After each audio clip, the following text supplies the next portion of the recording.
मिरज पूर्व भागात अवकाळी पावसामुळे शेतकऱ्यांचे मोठे नुकसान भरपाईची मागणी।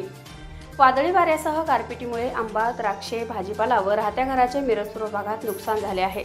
मलेवाडीमध्ये द्राक्ष तसेच आंबा पिकाचे मोठे नुकसान झाले आहे। आज तलाठी खोत मॅडम, कृषी सहाय्यक सक्ते साहेब यांनी नुकसानग्रस्त शेतकऱ्यांच्या पिकाची पाहणी केली। पंचनामा केला तरी झोपेचे सोंग घेतलेल्या सरकारने जागे होऊन लवकरात लवकर शेतकऱ्यांना मदत करावी अशी मागणी शेतकऱ्यांमधून होत आहे। तसेच गणेशनगरमध्ये द्राक्ष बागेचे वाय व तारा तुटल्यामुळे बागेचे मोठे नुकसान झाले आहे। आता शेतकऱ्यांना लवकरात लवकर मदत मिळावी। गेली 2 दिवस अवकाळी पावसामुळे शेतकऱ्यांचे अतिशय मोठ्या प्रमाणात नुकसान होत आहे।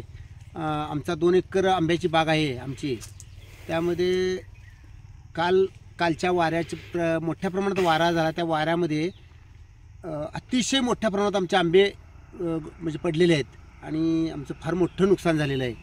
आणि शासनाकडून आमची अपेक्षा आहे की शासनाने याची लवकरात लवकर दखल घेऊन माझ्यासारख्या गोरगरीब शेतकऱ्यांना मदत मिळावी अशी अपेक्षा आहे।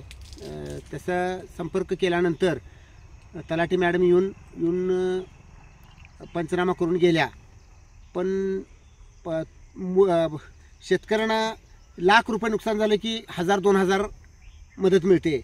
पण हे झोपेचं सोंग घेतलेल्या सरकारने शेतकऱ्याकडे लक्ष देऊन शेतकऱ्यांना मोठ्या प्रमाणात मदत केली पाहिजे अशी आमची अपेक्षा आहे। अशी माहिती एसटीएन मराठीचे मालगाव प्रतिनिधी ऋषिकेश कोरे यांनी दिली। याबरोबरच हे बातमीपत्र संपले। पुन्हा भेटूयात पुढील बातमीपत्रात। तोपर्यंत नमस्कार।